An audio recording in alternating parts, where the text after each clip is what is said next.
Hola, bienvenidos al canal del Instituto Nacional de Perinatología. Soy Lluvia Amaya Guel, adscrita al Servicio de Medicina Materno-Fetal. En el instituto buscamos mantenernos en actualización médica continua, generando contenido de alta calidad social. En esta ocasión presentamos a la doctora AUDREY, quien es directora del Laboratorio de Neurociencias y Desarrollo en Noruega. Ella, junto a su equipo, investigan temas de alta relevancia, como es la plasticidad neuronal, hasta ciertas condiciones que afectan el neurodesarrollo humano. Los recién nacidos son más inteligentes de lo que creemos es un tema sumamente importante. Muchas veces podemos pensar que el proceso de aprendizaje inicia una vez que el recién nacido ha nacido, que está fuera del útero. Sin embargo, ¿eso es realidad? ¿Eso es verdad? Pues bueno, los fetos nos escuchan, pueden mover sus manos, sus brazos, sus piernas. Es posible que el proceso de aprendizaje inicie desde la vida in útero. Vamos a dar la bienvenida a esta plática. Empezamos.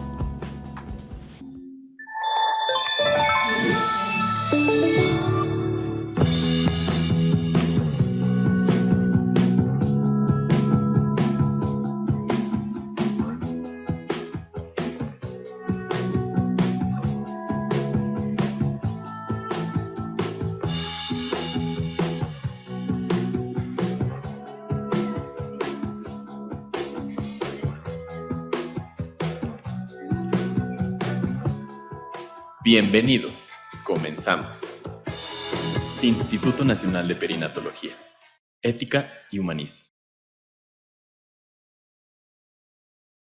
Hola a todos, buenas tardes, bienvenidos. Me da muchísimo gusto verlos por aquí el día de hoy en el auditorio y les quiero agradecer mucho que se hayan tomado un tiempo para acompañarnos en día viernes a la sesión especial del día de hoy, que estamos muy contentos de celebrarla con esta gran ponente que nos quiso acompañar aquí en el instituto. Del mismo modo, bueno, para los que no me conozcan y los que están dentro de la plataforma de Zoom del instituto y que nos siguen a través de la plataforma del instituto de YouTube, soy la doctora Verónica Flores Rueda, soy jefa de programas académicos de educación continua del instituto y en nombre del doctor Jorge Arturo Cardona Pérez, director general, y de la directora de educación, la doctora Viridiana Gorbea Chávez, les doy la más cordial bienvenida a esta sesión especial y webinar INPer. Les recuerdo a los que están en la plataforma que no es necesario que nos den su nombre completo ni su correo, con que se metan a la plataforma es suficiente y a través del chat hagan sus preguntas, también por YouTube. Y bueno, sin más preámbulo, quisiera presentarles a nuestra coordinadora estrella del día de hoy, que es la doctora Lluvia Amaya Guel. Ella es adscrita al Departamento de Medicina Materno-Fetal y nos va a presentar a nuestra profesora del día de hoy. Adelante, Lluvia. Hello, good afternoon. Yeah, we're going to start this INPer talk, and I'm going to present you Dr. AUDREY and Dr. Ruth. Thanks to be here today with us. It's an honor and a pleasure, especially for me and for our institute, that you are here today sharing with us all your experiences and your knowledge about this special topic, which is the newborn are smarter than we think. Wow. If you read this title, you can imagine a lot of things, but sometimes we think that the babies, the infants, start all learning all the things outside the uterus. But that is truth. That is truth. The babies and the infants only learn the things when they are outside the uterus. Maybe they start the learning process in the fetal life. Well, Dr. Audrey MEER is the director of the Neurodevelopmental Neuroscience Laboratory in Norway. Their team tried to investigate all the human development. We're going to start with this INPer talk, and remember, for all the persons and the webinar attenders who are watching via Zoom or YouTube channel, you can do your questions in English or in Spanish, and then we're going to translate it. Here in the Institute, we're going to have someone who's going to help us to translate it if you need it. Thank you. Welcome. Welcome, dear Dr. Audrey. Thank you for accepting the invitation, and we're going to start. Your scenario.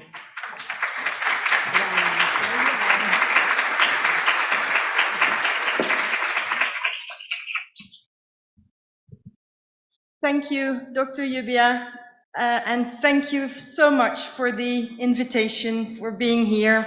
Yesterday, we spent the whole day at the Institute, and we met all these wonderful, knowledgeable doctors who work with the very smallest fetuses and babies.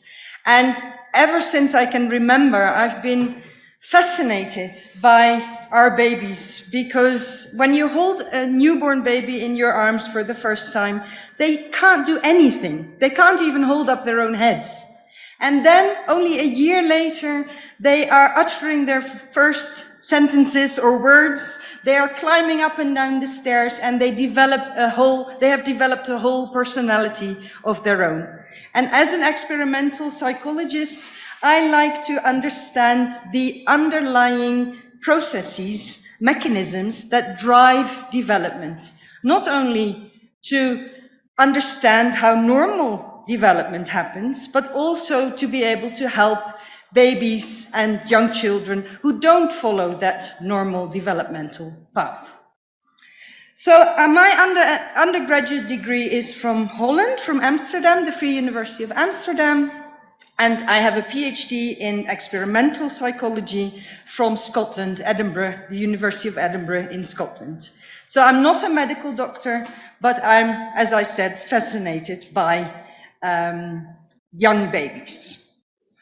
I have to share my presentation, probably. And I'm going to try to convey some of my fascination for human newborns with you today. Almost 10 years ago, this picture of me holding baby Jacob appeared in a national Norwegian newspaper, and it had the heading, "1-year-olds are underestimated." And this article in the newspaper went viral. So it was clicked on 40,000 times within 48 hours. And I still stand with this statement that 1-year-olds in our society, in our culture, have a tendency to be underestimated because we believe that they are born with an immature brain. And of course, newborn babies, once they're out of the womb, they can't control their movements very well. So their early movements have a certain haphazard quality to them. And that is, so the reason why we have a tendency to underestimate our newborns is because of an old theory, almost 100 years old, which is called the cortical maturation theory, which states that our newborns are born with an immature brain and are only capable of producing reflexes. And then as the neocortex matures, the reflexes are suppressed, gradually suppressed, and that opens after 3, 4, 5 months the way for our newborns to start making movements at will. And this is also this theory is also the reason why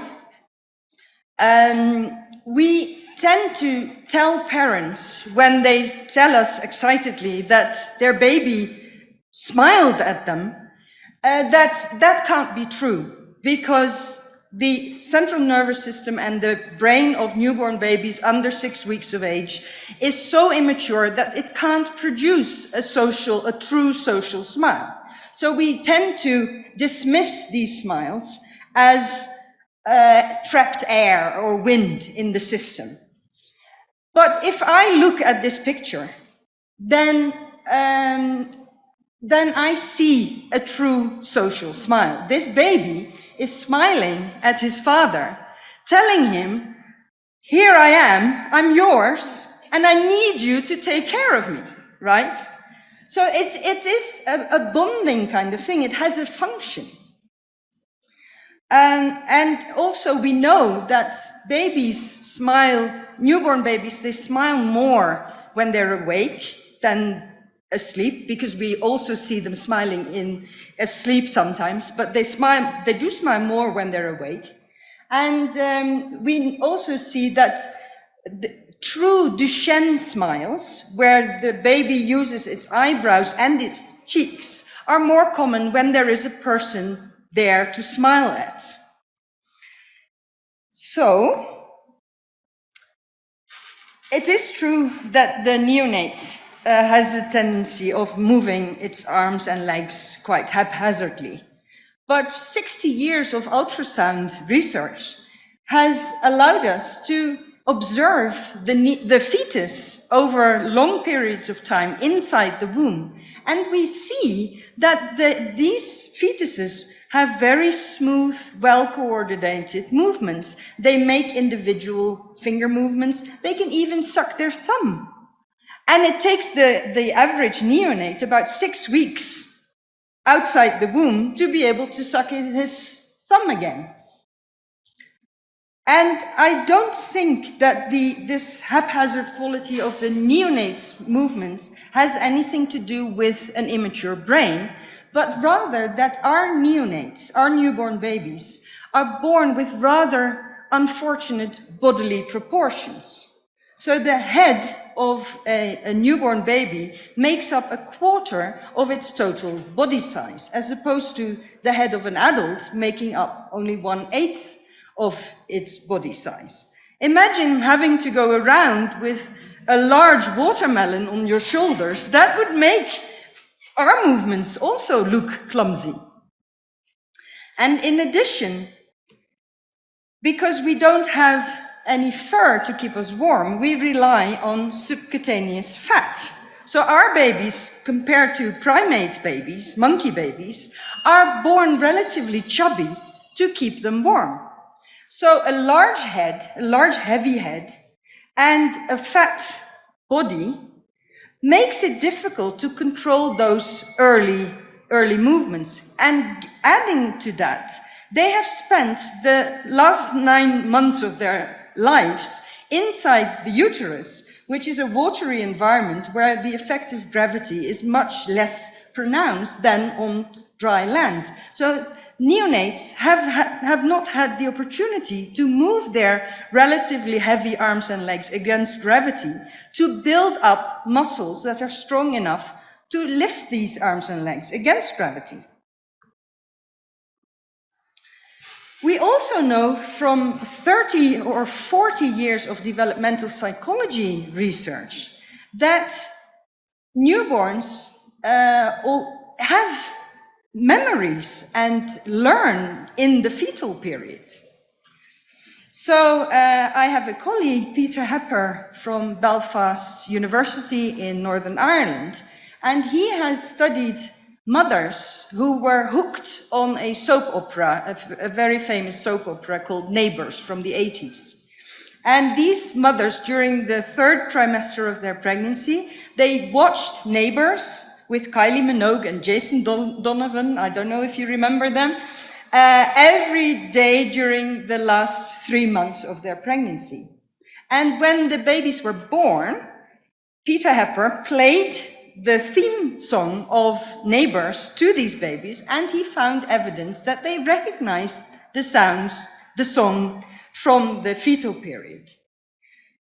Other researchers, Swedish researchers, they have exploited the crawling reflex that all our babies are born with, to see whether babies remember smells and tastes from inside the womb. So what he did was he placed newborn babies, only hours old, down on the mother's stomach, and he washed one of the breasts of the mother, randomly selected, with her own amniotic fluid, and the other breast was washed clean with water.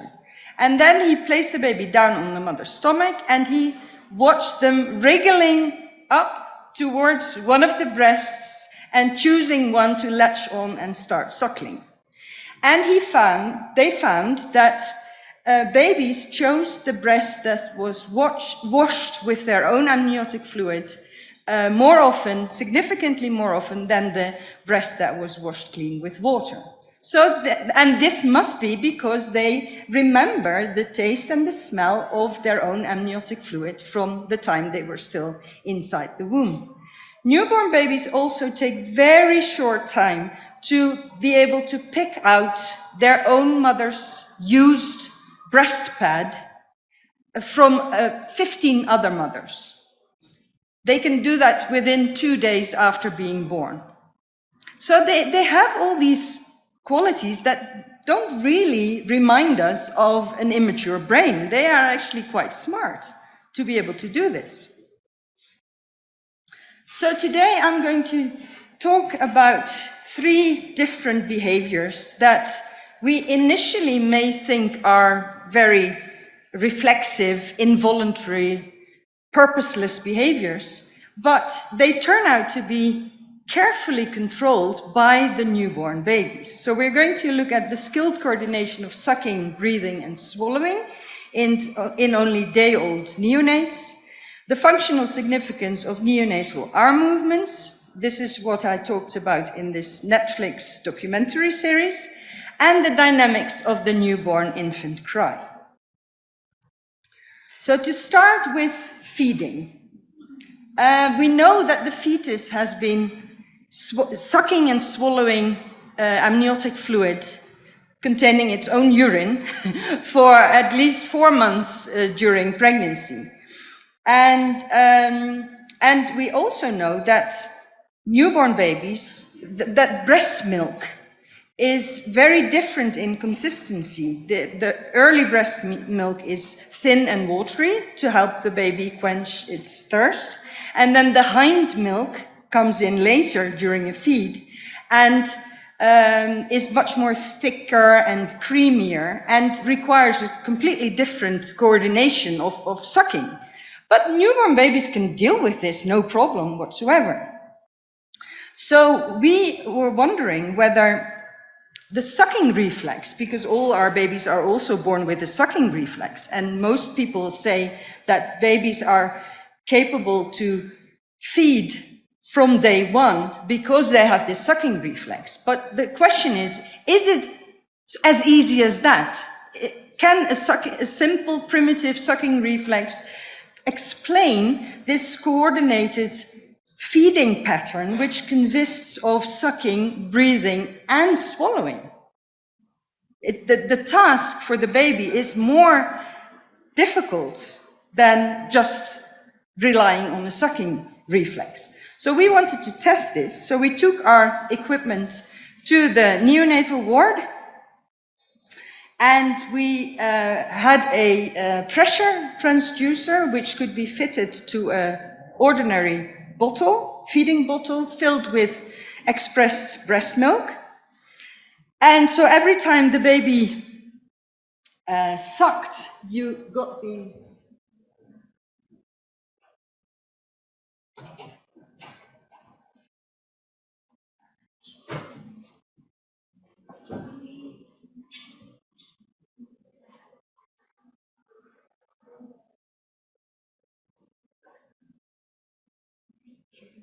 Yes.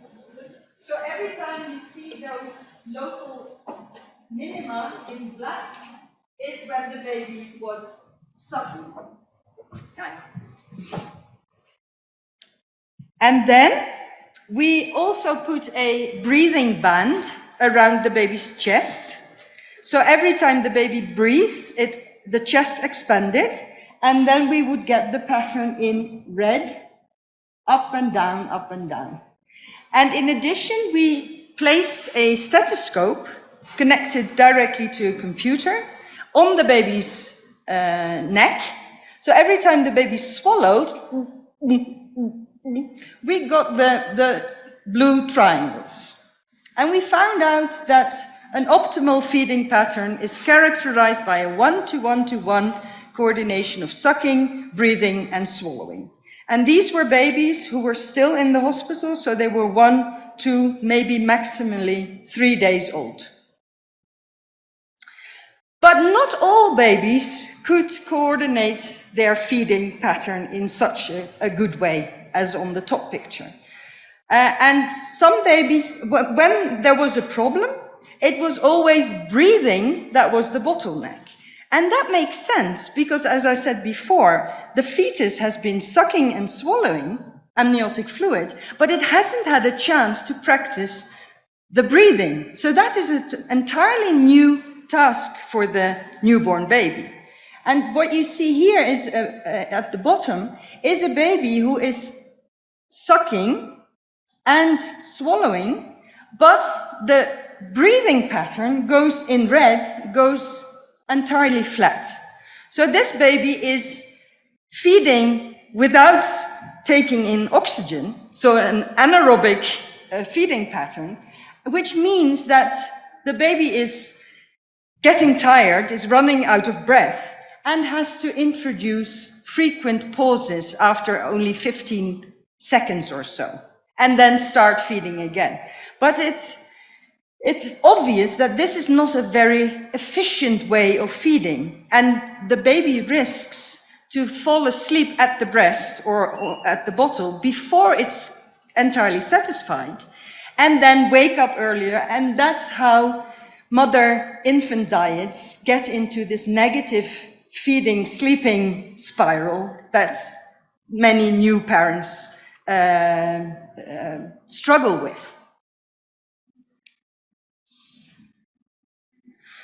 We did all sorts of more detailed analyses where we found that swallowing ideally takes place just before the next suck and between breathing out and breathing in, and that maximum sucking pressure is preferably coordinated with breathing out.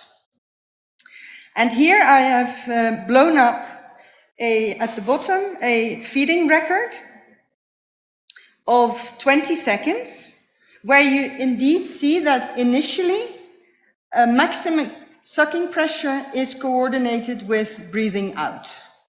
But then something is happening, and after 2 or 3 sucks, maximum sucking pressure is now, unfortunately, coordinated with breathing in, which is not the optimal pattern. So what does this 2-day-old baby do? It could pretend as if nothing was wrong and continue feeding, risking having milk pouring out of its ears. But no, this baby is taking an ever so short breathing or a sucking pause, feeding pause, and then when it starts sucking again, already with the 3rd suck, maximum sucking pressure is again coordinated with breathing out, as it should be. And I get so excited about when I look at these data, because I have a hard time believing that there's anything seriously wrong with the central nervous system of this baby. This is a sign that the baby is problem solving adequately, a problem that occurs in real life only just after it's born. And I get more worried if a baby continues with a not optimal feeding pattern as if nothing is wrong. So we would like to use these kind of techniques to provide babies with an early diagnosis of or at least an early indicator, a marker of that there might be something wrong with this baby, so that it can receive extra follow-up and extra intervention. Okay, then let's move on to the earliest arm movements and their functional significance. Newborn babies are really interested in their hands. We know this, most parents know this from about 3 to 4 months, where they look at their hands and study them. Even blind babies do this. But we never knew that the neonate already is prepared to work hard to keep their hands in their field of view despite small weights pulling them away from the face. So what we did was we put neonates on a baby bed and we attached small strings to their wrists, and at the end of the strings we attached small curtain weights, proportional to the baby's body weight. So a big, fat, strong baby boy would get relatively more weights attached to his wrists than a tiny, premature baby girl. We also attached light-emitting diodes to both wrists, and we hypothesized that if babies have a genuine interest and are willing to work to keep their visible hand up in front of their eyes, then adding weights would do nothing to the position of the seen ipsilateral hand, whereas the unseen contralateral hand would be drawn down in the direction of the toes the more weights we added. And that is exactly what we found. But then the critics came and they said, well, okay, this is all nice and interesting, but what if your babies had been lying in the asymmetric tonic neck posture? Then the side of the body the face is turned to is more tonic and in extension, and the opposite side is more floppy, less tonic, and in flexion. And because of this change in tonicity, the ipsilateral side being more tonic, therefore the babies, if they had been lying in that position, it could have kept up their ipsilateral seen hand, and the other hand could have been drawn down. So then we thought, oh my God, now we have to think of a control experiment to show that it really is sight of their own hands, which is important. So then we put the babies in a high-tech shoebox with their heads, with spare rings for the shoulders so they could still move their arms freely. And we reckoned that if they can't see any of their arms, not the ipsilateral arm nor the contralateral arm, then this time both arms would be drawn down in the direction of the toes. And that was indeed what we found. But the critics were quick to note that by putting the babies in a cardboard box, we hadn't just taken away sight of their own hands, but we had also replaced a detailed, rich visual scene by a plain piece of cardboard. And this could have caused the tonicity of the baby's whole body to go down, and therefore this time both arms were dropped in the direction of the toes. And then we really were in trouble because we had to go back to the drawing board. And we came up with the ultimate control experiment, where we put the baby again on the baby bed, and neonates, they can't keep their head in the midline yet, so the head will fall either to the right or to the left. Actually, the head falls more often to the right, which might explain why most of us are right-handed, because we get to see more of our right hand, but that's an aside. We placed a screen over the baby's neck, so the baby couldn't see its arms directly. And then we filmed with closed-circuit TV the baby's contralateral arm, and we showed it on a monitor on the ipsilateral side of the baby's body. So now the hypothesis is very clear. This time, if babies have a genuine interest in keeping their visible hands up to be able to view it, we would expect that the contralateral hand that is seen on this monitor on the ipsilateral side of the body would be held up, whereas the ipsilateral hand, the unseen ipsilateral hand, would be pulled down by the weights. Now we can look at an 18-day-old baby. So this baby is seeing this hand on this monitor.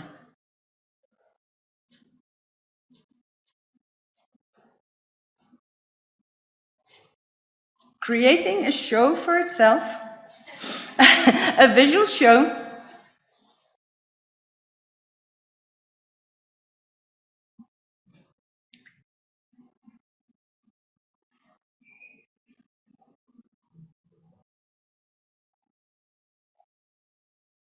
And people ask me if I have some data on learning, and unfortunately I always have to disappoint them, because it took me maybe 2 minutes to set up the camera such that on the monitor the range of movement and the size of the hand were as they were in real life.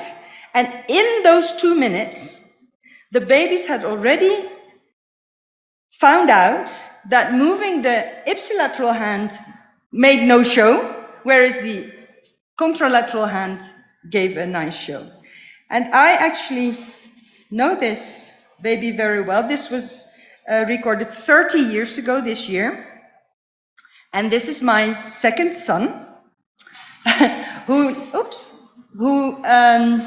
now has a full beard and is 30 years old. And only 2 weeks ago, he graduated as a nurse. So here we see the data combined over the 3 experiments, and you clearly see that all the invisible hands are drawn down in the direction of the toes, the more weight we added, and it's only the seen hands that stay up despite the weights. So I think we can conclude now that newborn babies compensate for pull on their wrist and keep their hand moving in the same region in front of their eyes, providing they can see the hand. And this suggests that in watching their arms waving, neonates are developing visual control of movement.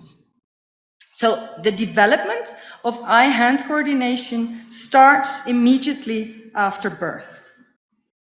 And the fetus has undoubtedly felt its arm moving and has touched its face in the womb, but there is not much light entering the uterus, so the eye-hand coordination as we know it takes place after birth, during the first 4 months after birth, and then it culminates kind of in a continuous fashion with voluntary reaching and grasping for toys and for your face.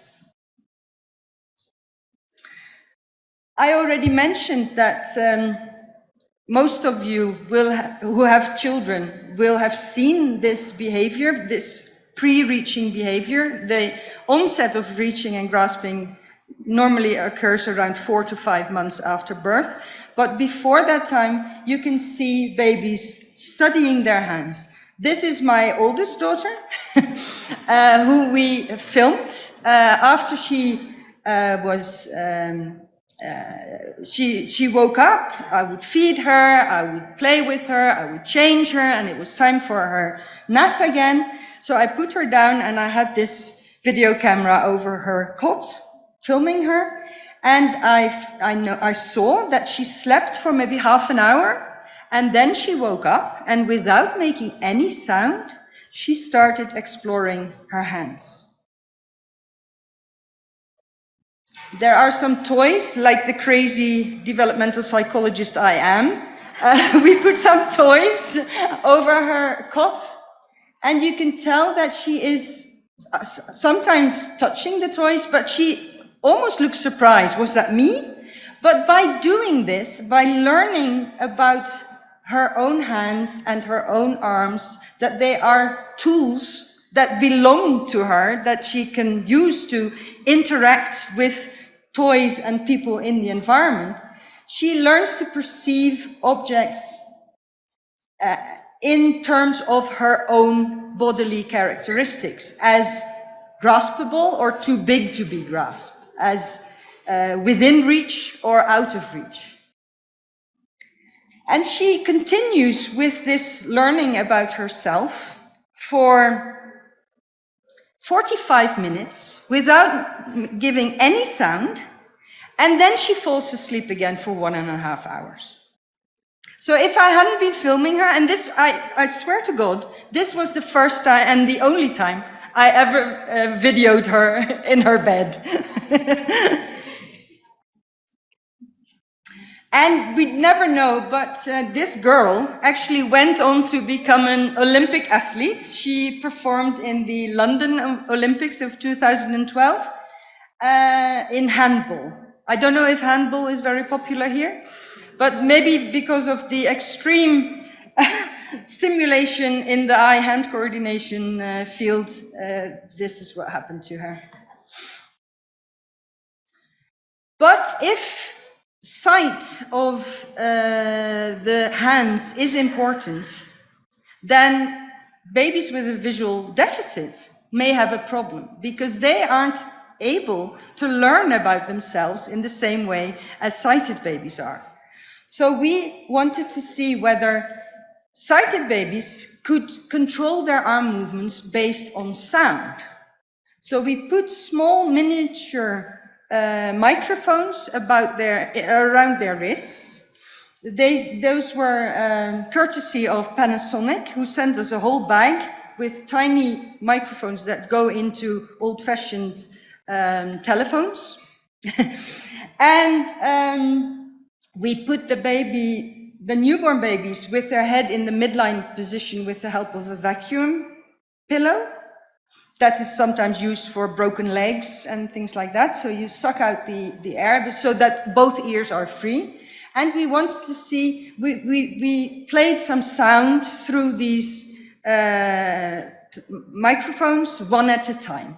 And we wondered a little bit initially about what sounds we should play, maybe a nursery rhyme or Beethoven. But we landed upon that the sound of the mother's sound is probably the best sound for newborn babies. So we had the mothers in an airtight room next to the baby. So the mothers could actually see their babies, but they spoke or sang through a microphone continuously. That was the only demand. So she could respond appropriately to her child. And then we played the voice of the mother through one of the microphones or one of the wrists at a time, and changed it regularly.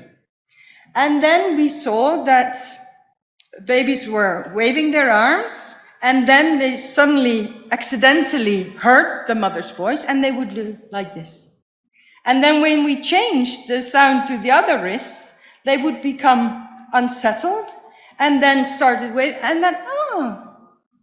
So when the sound was on, the distance between the ear and the wrist was smaller than when the sound was off.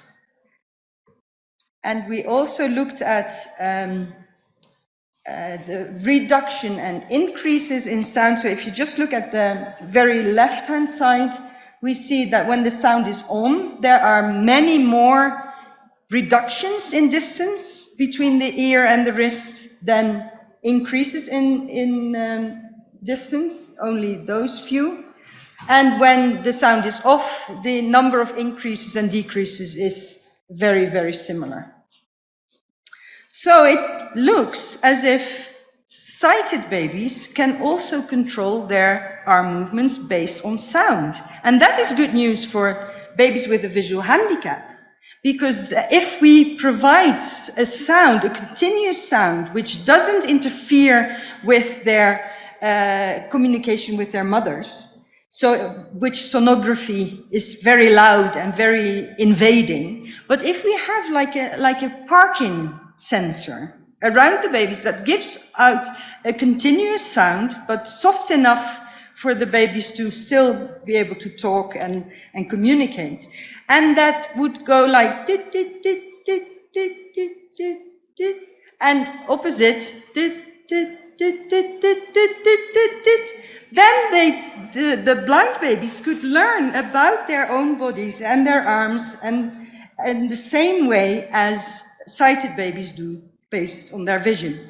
We have our hands coming in and out of our visual field all the time, but blind babies don't have this. But they could learn about themselves based on auditory information.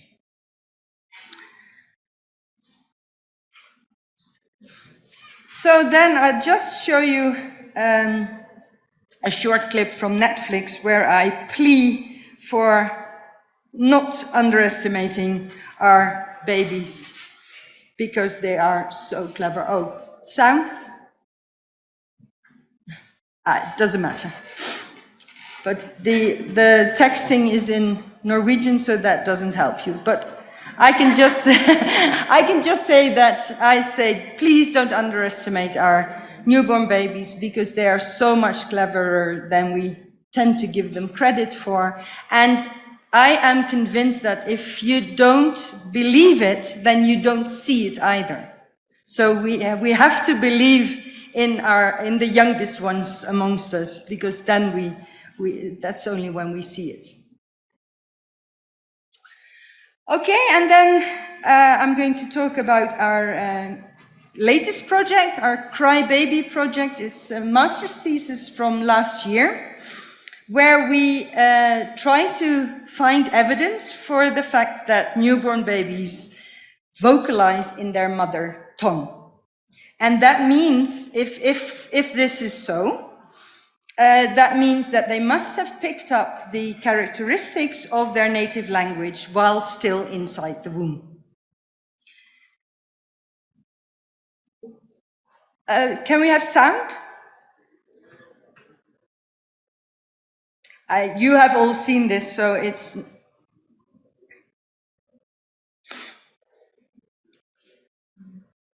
Sound?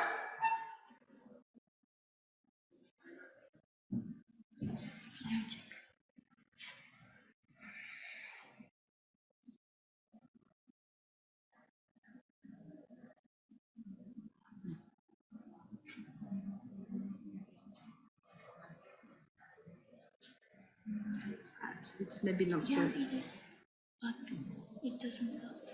Never mind.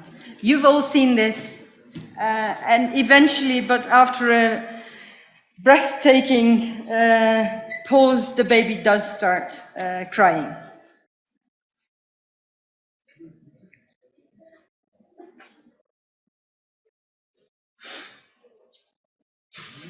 So what we wanted to show in this project was that newborn crying is also a controlled behavior. It needs to be, because we don't want newborn babies to cry their lungs out or to have a sore throat after crying. It needs to be controlled. The pitch of the sound needs to be controlled carefully. And we look at whether newborn babies cry in their mother tongue using a open source free software package called BioVoice, and then we also test how the earliest vocalizations are controlled by using what is called the Tau-G analysis. So, first of all, speech and also crying sounds, they contain two types of frequencies, and we're only going to look at the fundamental frequencies, which relates. The fundamental frequency relates to vocal cord function and reflects the rate of vocal cord vibration during phonation in pitch. Fundamental frequency is not quite the same as pitch, so high frequency, high pitch, low frequency, low pitch tones, but it's almost the same. So this BioVoice software, it picks out automatically crying utterances or vocalizations. And we tested 15 neonates born of Norwegian-speaking parents, and they were all tested within the first week after birth. And then the software picked out from about an hour of recordings just over 1,000 cry utterances. And then after that, the software automatically does a melody classification to see what is the most frequent melody in this particular language. So here on the left-hand side, you see an amplitude over time record in decibel, and you see those strong signals. They are like crying sounds over maybe 20 seconds or so. And then we pick out this last one as a single cry utterance and blow it up like this. This is the spectrogram frequency over time of that cry utterance. And then we estimate the fundamental frequency, and then that is the smoothed fundamental frequency. And you see that the pitch rises, reaches a peak, and then goes down again. And that is what we are interested in. And of those over 1,000 cry utterances, the most frequent melodic classifications that we found in this Norwegian sample were those three, called plateau, melody plateau, frequency step, which is a little bit all over the place, and a complex pattern, rising and falling. And this is typical for Norwegian babies, because they have done the similar analyses with Arabic-speaking babies, Italian-speaking babies, and Arabic and French-speaking babies, and they had completely different melody qualifications. Yeah. So, in order to find out more about the control of this change in pitch, we did a Tau-G analysis on the fundamental frequency action gaps. And this analysis is well known by our previous supervisor, our PhD supervisor in Scotland, David Lee. And here we see the rise and fall in pitch again of that same segment. And in red, which is maybe a little bit difficult to see, we see the first derivative of this fundamental frequency, the speed.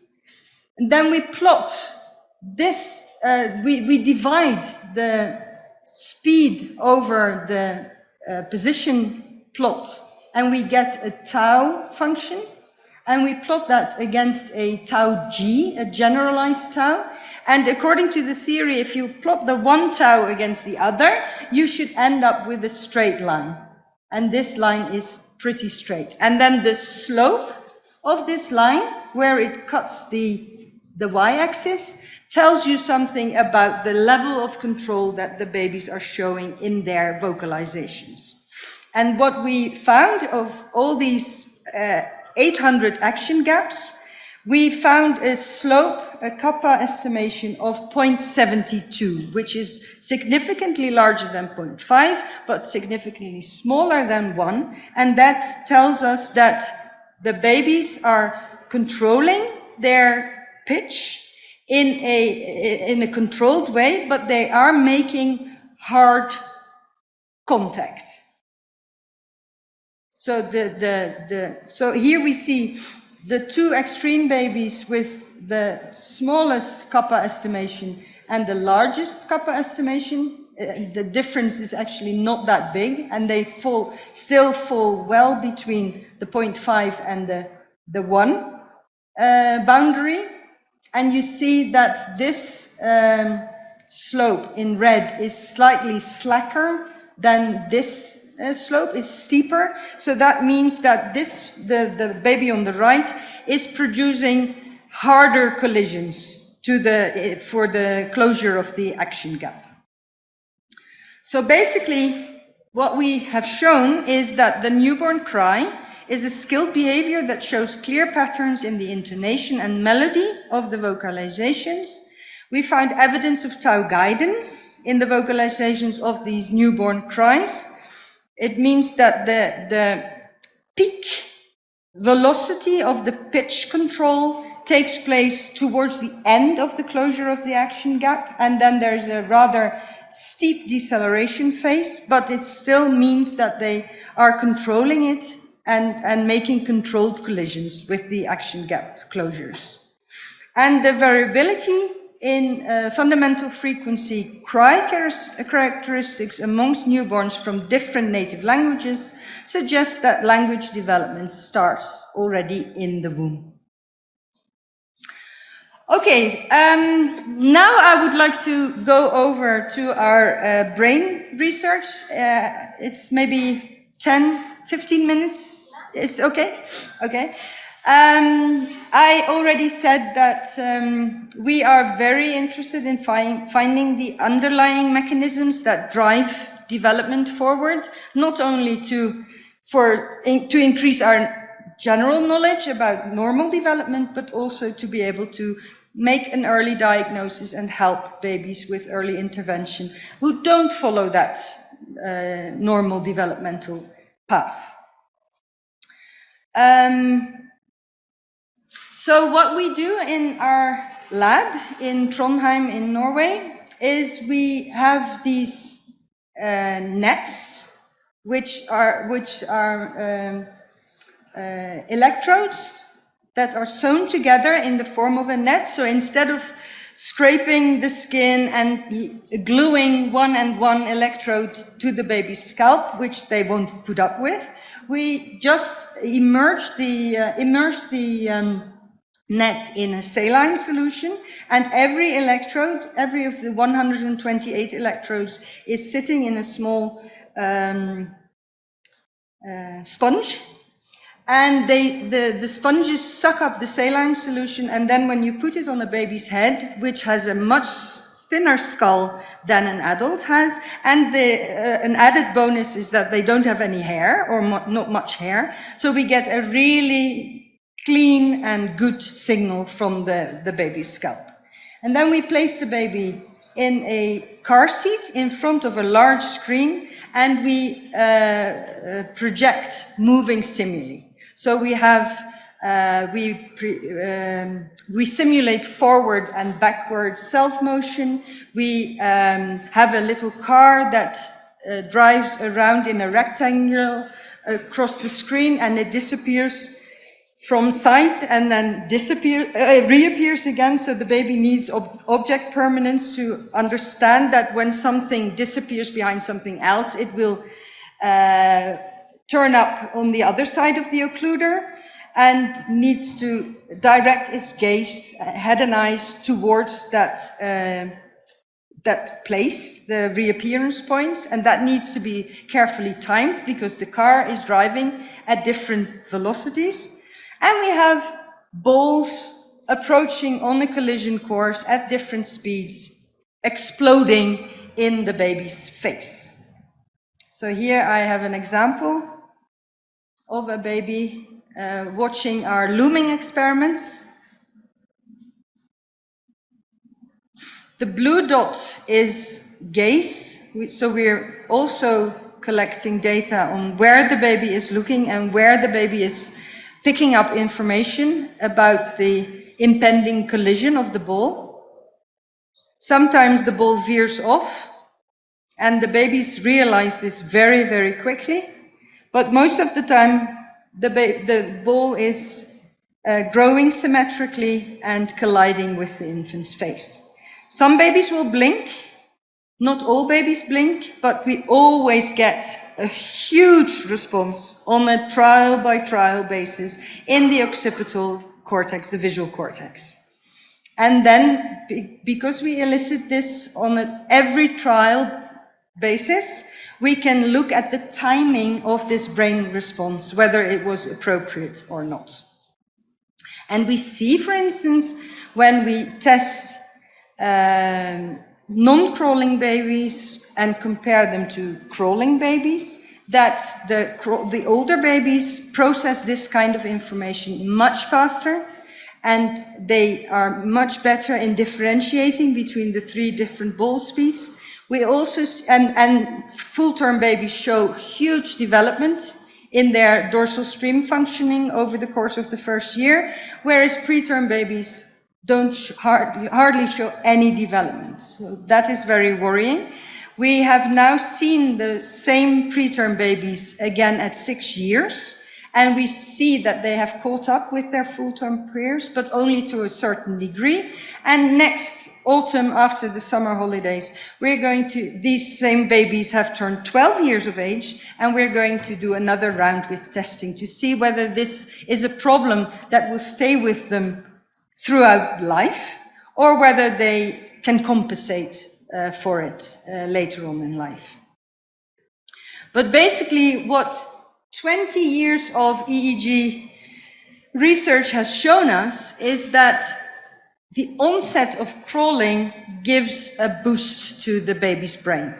And that, in a way, makes sense, because if you're only capable of lying flat on your back, staring up at the ceiling, you don't need complex neural networks that inform you about direction, speed, distance, time to collision, and those kind of things. But as soon as you become mobile and start crawling around in the environment, you need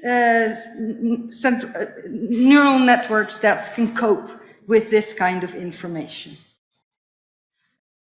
And it also, old research from 60 years ago shows that the movements, they need to be self-produced. It's very important for normal visual development to occur that these babies are exposed to self-produced movements. So Heldenheim in 1963, they had pairs of kittens tested, and they exposed them to vertical lines, stripes, and the only difference between the kittens was that one kitten was allowed to walk itself, whereas the other kitten was driven in a kind of gondola.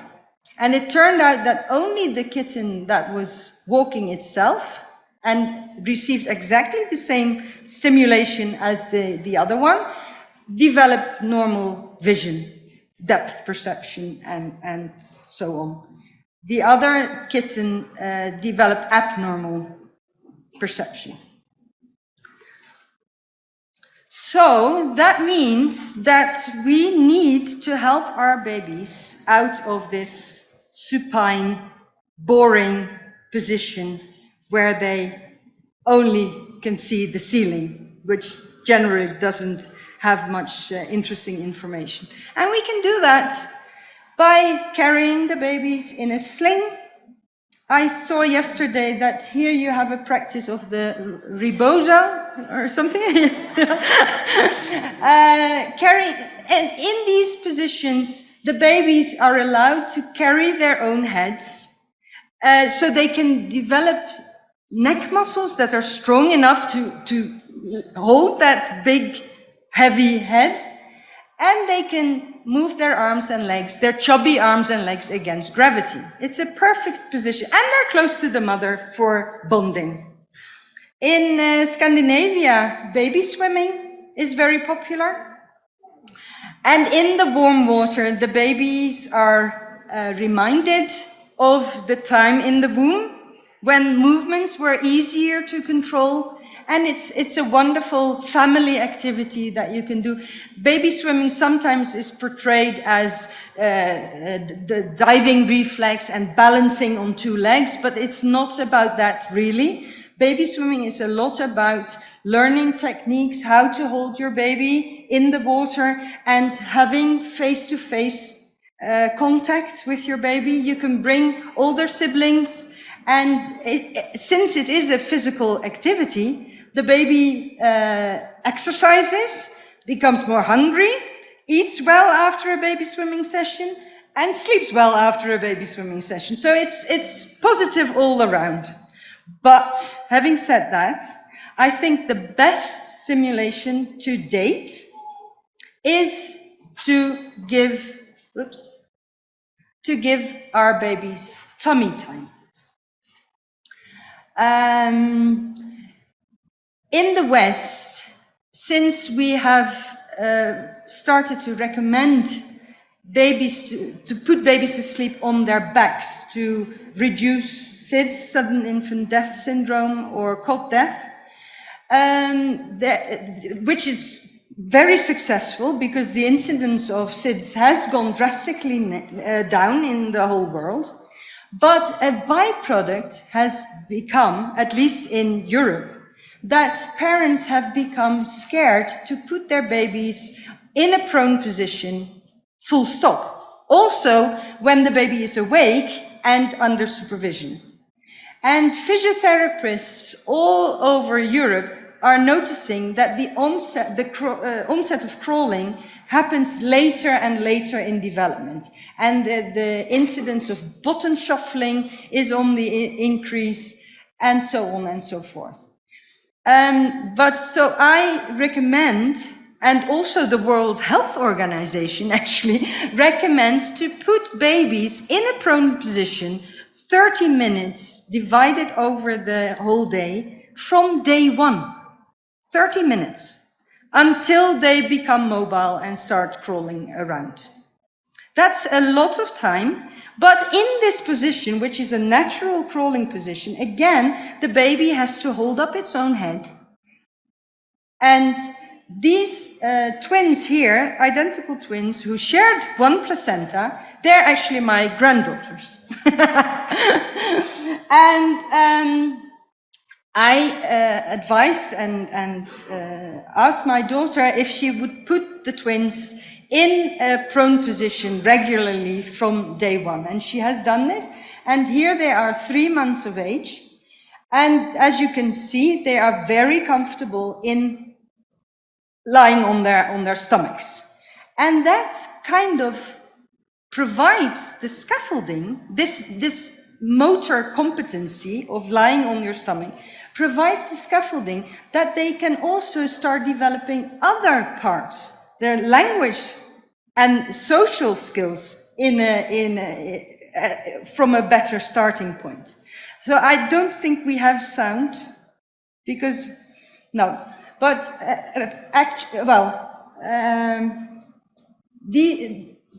this was the first time that the twins recognized each other.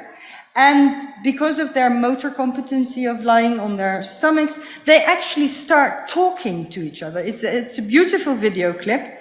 And so it allows the babies to start developing other parts of their development. So in that sense, it opens up for developmental cascades. I was in Canada last year at the largest infancy conference in the world. It's called ICIS, International Congress on Infant Studies. And that conference had last year the theme developmental cascades. And so how we can provide circumstances around babies that help the baby to develop in all sorts of developmental fields. The motor field is a very important building block almost for all the other parts of development. Okay, so it's much easier to promote development and to prevent developmental problems when babies are small, because there's so much happening during the first 2 years of a baby's life. The infant brain doubles in both size and weight during the first year of life. And the nerve cells in the brain increase in number, they become more specialized, and they make more connections with each other. And then we're talking up to 1,000 new connections per second during the first 2 to 3 years of life. And many people now realize that the first 1,000 days, starting from gestation, form the basis for the brain's infrastructure. So initially, when the baby can't do much yet, the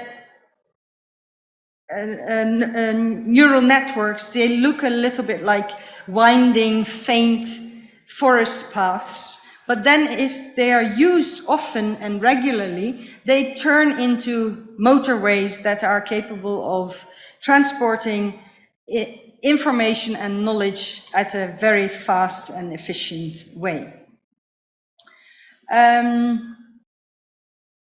The brain also follows the philosophy of use it or lose it. So it's not just a matter of helping the baby to make these neural connections, but you also, like any road net, you also have to maintain those connections. Because networks that aren't being used, they will disappear after a while for networks that are being used. And we see this in language development. When babies are only just born, they are true citizens of the world. They hear the difference between all the phonemes produced in all the languages spoken across the world. But those same babies lose this ability at 8 months and become focused in on those phonemes that are spoken in the languages that they are surrounded by. So use it or lose it. And that's why Asian people, never mind. Nowadays, you hear a lot of people say, also researchers, but also the man in the street, that we have a brain to feel and think, and that we are our brains. I much prefer to say that we are our bodies, and that movement is the language of the brain. So it is important also for the youngest ones to promote movement and to provide safe circumstances for the babies to explore the environment to develop their motor skills, but it will also develop their later cognitive skills, because it's very difficult to really understand the concept of over and under, or in front of, or behind, when you are not capable yourself to crawl to see what the world looks like from under the sofa, right? So it's very important. So parents and caregivers, they need to provide babies with early, varied and holistic experiences to both babies and toddlers. And it's actually not difficult to teach a 2-year-old either to swim or to read, but it says itself that the baby needs to be provided with either water or letters in order to be able to show what it can do. And that's the task of the grown-ups around the young child. So daycare centers should not be just where you put your child to be fed and looked after. They should offer, the good ones, they should offer a pedagogical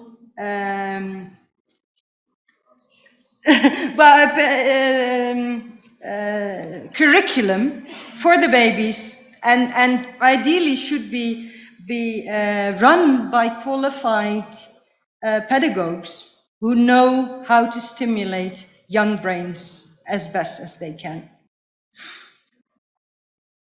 So, to conclude, instead of underestimating infants and young children, we should treat them as competent individuals with a large developmental potential. Even very small babies must be given the possibility to develop physically, perceptually, cognitively, and socially by giving them access to varied experiences. And there's no need to wait and see. Potential problems will likely show up in the fast development during the infant's first 2 years, and therefore it's important to properly address these problems and offer specific challenges and not just assume that the child will grow out of it. That has been for too long the standard approach to many professions, that when parents come and express their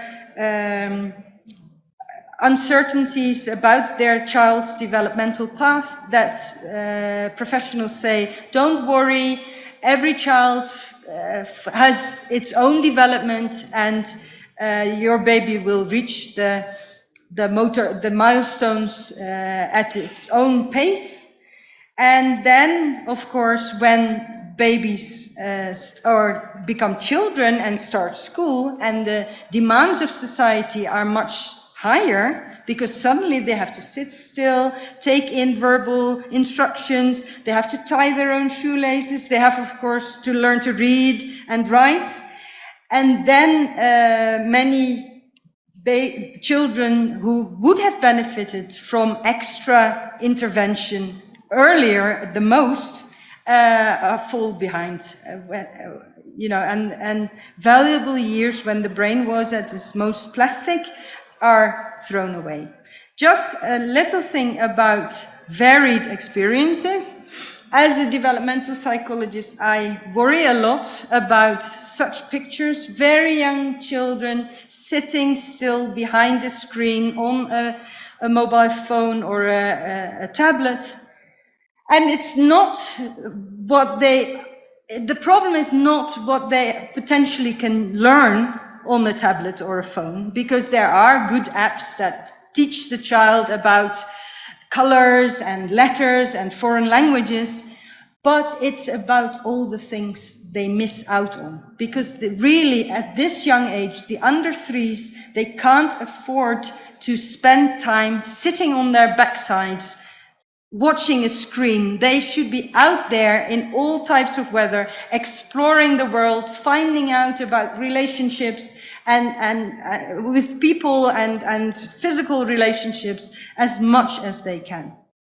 And having said that, then we should also look a little bit at our own mobile phone, our own phone use, because now that we know that newborn babies from day one are sending out these signals that they want to communicate with us.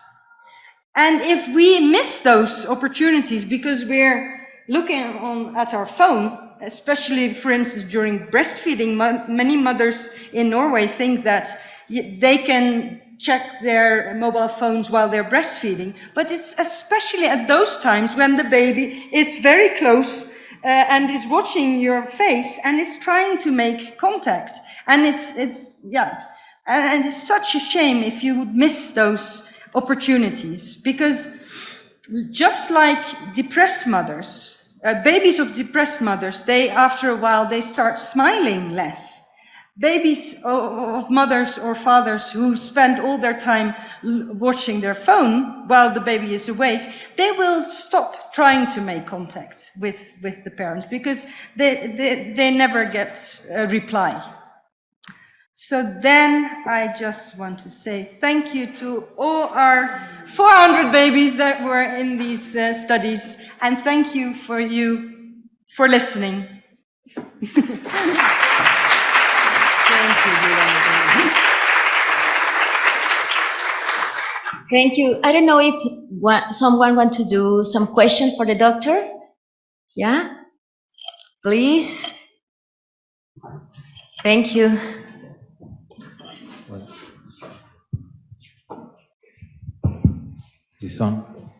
Thank you very much for your outstanding presentation. I think I've learned a lot with your talk, and I would like to hear your recommendations for a normal newborn. Like, what would you do with your grandsons, or what things do you think we can do, like a specialized hospital, that we can we could write a manual on what normal things we should do and what should we avoid? What will be like your counseling to us for normal newborns that just been hospitalized and go out? What should we do? I know you have talked about all this, but just like a brief resume about this. Thank you very much. Well, I think tummy time, we talked about that. Tummy time is very important. 30 minutes divided over the course of the day, every day from birth. I mean, we know that babies initially may not like it very much. It doesn't have to be 30 minutes on stretch. But every time you change the baby's nappy, you can just place it on its stomach and give it the opportunity to hold up its neck, and the muscles will become stronger quite quickly. Carrying the baby around in an upright position, it's very good. Again, the baby is holding up its own head, can develop eye-head coordination, which will also be important for later eye-hand coordination. What was that? Oh yeah, talking to your baby all the time. When you're changing the diaper, I'm now putting on your green socks.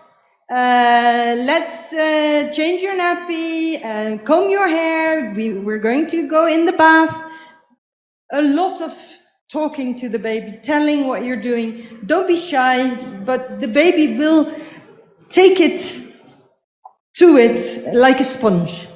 And it's very important for language development to hear the language being spoken in a infant-directed speech kind of matter. So with lots of repetition, saying the same thing in different ways, and yeah, talking to them, and realizing and believing in your baby. Yeah, realizing that your baby recognizes your face. Your baby is not born blind like a kitten, but it has actually good sight, especially at 20 centimeters, which is exactly their arm length, and the distance when you're feeding a baby, 20 centimeters. So the baby will have a very good look of your face. It will recognize your face, your smell, your voice very soon after birth. And then those difficult early weeks will become much more pleasurable, both for the baby and for the parents. Because nowadays in our culture, they are described as a lot of hard work. I mean, first you have to go through labor, which is hard work, and then you have to go through those early months, which is hard work with an unresponsive baby, sleepless nights, endless breastfeeding every third hour. But if you realize that your baby actually, that there's so much more going on in your baby, and that that you can relate to your very own baby, that makes it much more fun. And then you will start looking for those small signs and respond to them adequately. And should we speak more languages to them before Sorry? the 8 months? Should we speak to babies more languages? Should that be a recommendation we could have for normal babies so babies before 8 months, as you were saying, hear more languages? Should we do that? If you have the opportunity, then I would definitely recommend it. I even recommend baby talk sign language for babies, where mothers have really nice results with babies who can't speak yet, like 8 months or so, and they can sign that they're thirsty or that they want milk. And the mothers are just baffled by this. They think it's so nice, but you have to start early, around 6 months or so. You can start with learning some simple signs, and that will take a lot of the frustration out of the pre-verbal baby as well. If you have parents who have each their native language, I would recommend to use both languages. One, the father speaks his language, consequently to the child. The mother speaks her language, consequently to the child. And in the 1970s, people were recommended not to speak more than one language to a child, because the child would never learn more than one language as its native language.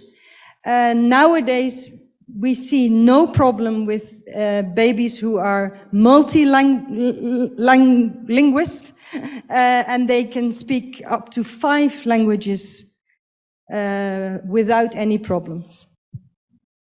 Thank you. Hello. Thank you for your talk. Thank you for your talk first. But I also like to think and to prove that early vocalization is not an innate, and I mean like a mechanistic attitude of the newborns, that they learn something before birth regarding language and vocalization. Have you ever tried to make brain records while early vocalizations are taking place? And if you have you seen different things between Italian, French, and so on?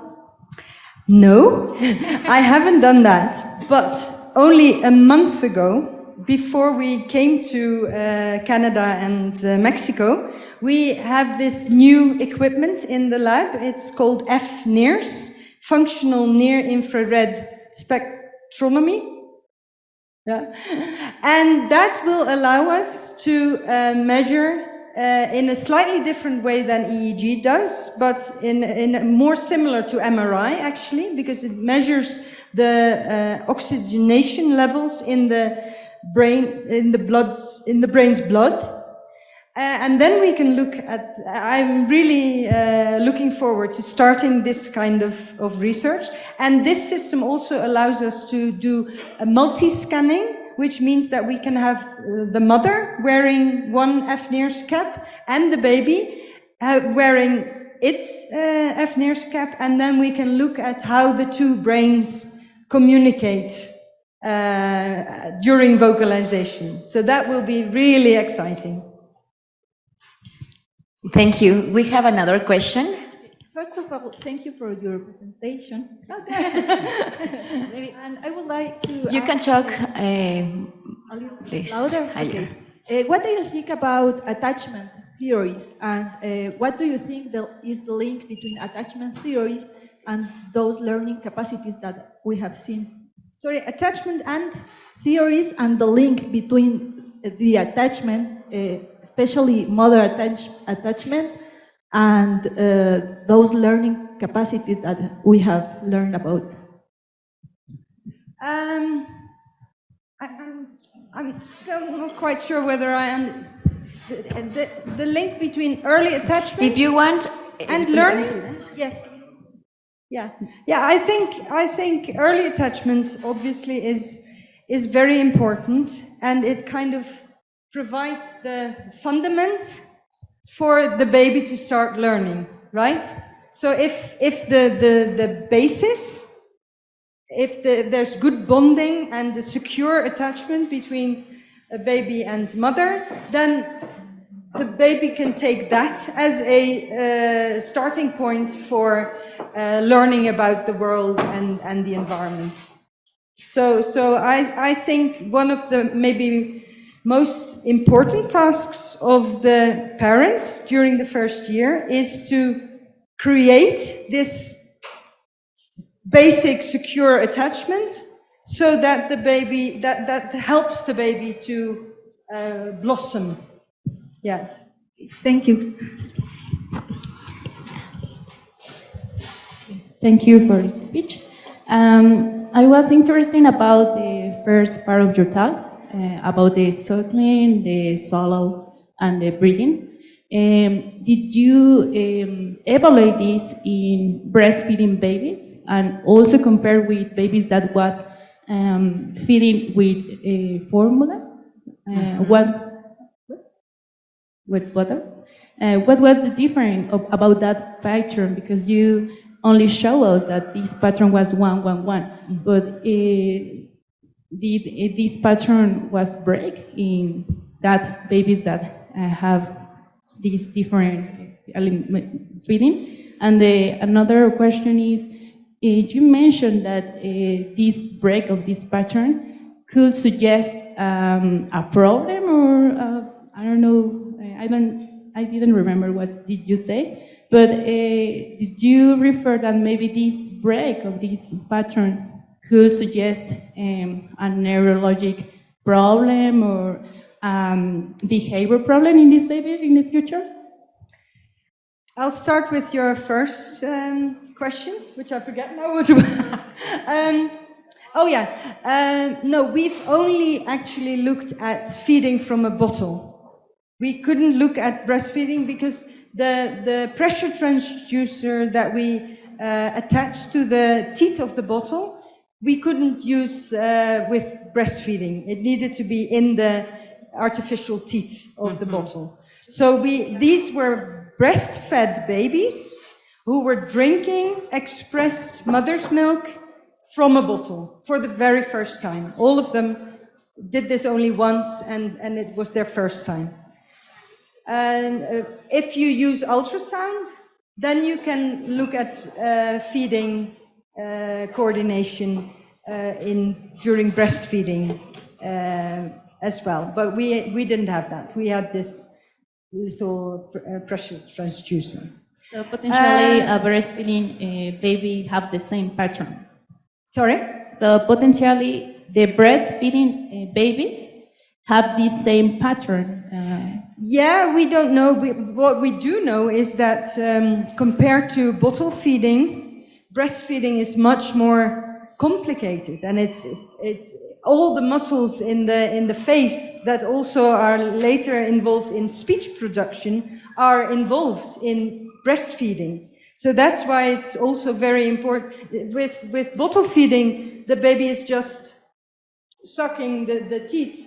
But breastfeeding involves huge movements of the jaw and this stripping motion of the tongue, and much more involved and much better coordination to get it all. And they have to get a vacuum, which is also not as easy. So bottle feeding compared to breastfeeding is much easier for the baby, but it doesn't challenge the baby's feeding system as much as it should do.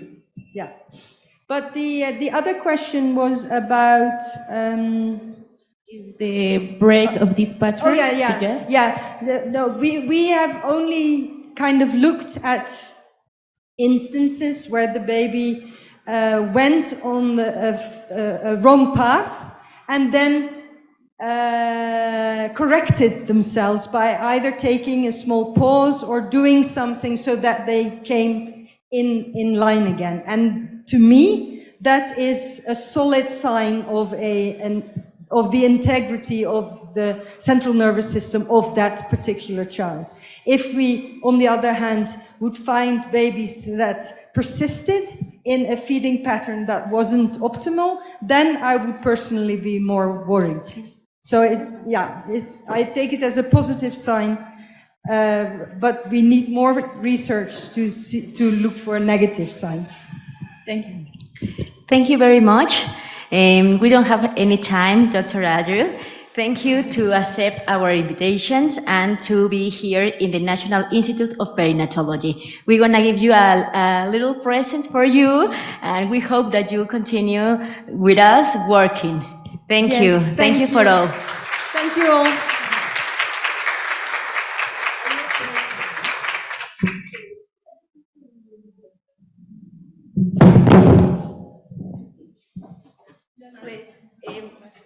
Muchísimas gracias a todos. La presentación va a estar en el canal de YouTube la próxima semana y va a tener también subtítulos por aquellos que nos preguntaban de manera virtual.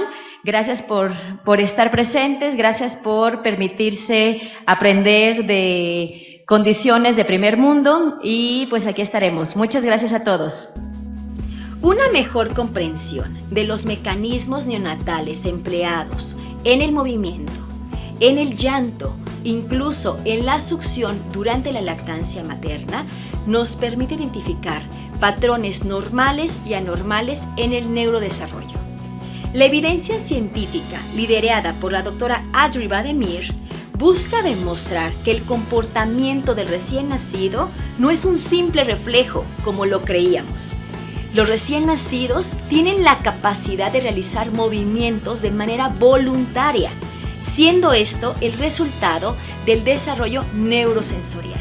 La importancia de este tema radica en que durante la vida in útero, el patrón de los movimientos fetales nos traduce acerca de bienestar fetal o incluso riesgo de pérdida de bienestar fetal. Por tal motivo, esta etapa es básica para el neurodesarrollo humano. Instituto Nacional de Perinatología, Ética y Humanismo.